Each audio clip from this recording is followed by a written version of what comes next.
बिस्मिल्लाहिर्रहमानिर्रहीम। आज हम आपको इस बात से आगाह करेंगे कि अगर किसी ने ख्वाब के अंदर देखा कि वो जिमा कर रहा है, यानी अपनी ख्वाहिश को पूरा कर रहा है, तो इसकी क्या ताबीर है। ख्वाब के अंदर जिमा करना, इसकी मुख्तलिफ सूरतें होती हैं और इसकी ताबीर भी मुख्तलिफ होती है। नंबर 1, अगर किसी ने ख्वाब के अंदर ये देखा कि वो अपने आप से जिमा कर रहा है, यानी अपने आप से ही अपनी ख्वाहिश को पूरा कर रहा है, तो इसकी ताबीर ये है कि ये आदमी फजूल खर्ची करने वाला है, या इसने घर की किसी महरम औरत के साथ अपना गलत ताल्लुक़ कायम किया हुआ है। इसे चाहिए कि उससे इस्तिग़फ़ार करे, उससे बचे। और अगर उसने ख्वाब के अंदर ये देखा कि वो किसी बच्चा के साथ जिमा कर रहा है, अपनी ख्वाहिश को पूरा कर रहा है, तो इसकी ताबीर ये है कि अनकरीब वो किसी बड़ी मुसीबत के अंदर मुब्तला होने वाला है, किसी बड़ी मुसीबत का सामना करना पड़ेगा उसको। लिहाजा उसको चाहिए कि सदका वगैरह दे,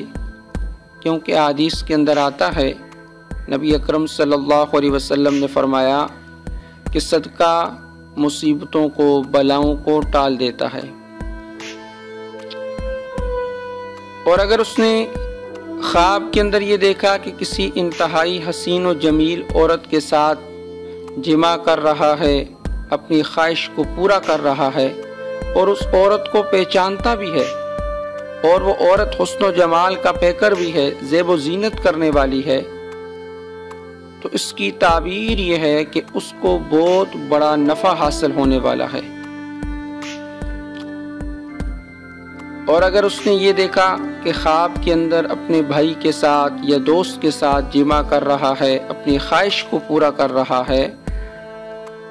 तो इसकी ताबीर ये है कि अगर तो उसने ख्वाहिश को पूरा किया, जिमा किया दोस्त के साथ, तो इसका मतलब है कि उसके दोस्तों में उसका कोई दुश्मन है जिसने दोस्ती का रूप इख्तियार किया हुआ है। और अगर उसने ख्वाहिश को पूरा किया भाई के साथ, तो इसकी ताबीर यह है कि उसे अपने भाई से नुकसान पहुंचने वाला है। और अगर उसने ख्वाब में ये देखा कि अपनी वालिदा के साथ जिमा कर रहा है, उनसे अपनी ख्वाहिश को पूरा कर रहा है, ख्वाब है, गैर इख्तियारी है, आ सकता है, उसकी ताबीर यह है कि उसका बाप उसके साथ अदावत यानी दुश्मनी रखता है। और अगर उसने ख्वाब के अंदर ये देखा कि किसी मुर्दा यानी मैयत के साथ जिमा कर रहा है, तो उसकी ताबीर यह है कि इसकी मौत वाक़या होने वाली है। ये जिमा की मुख्तलिफ ताबीरात मुख्तलिफ सूरतों में फ़न ताबीर के जो बड़े बड़े इमाम हैं, उन्होंने नकल की है।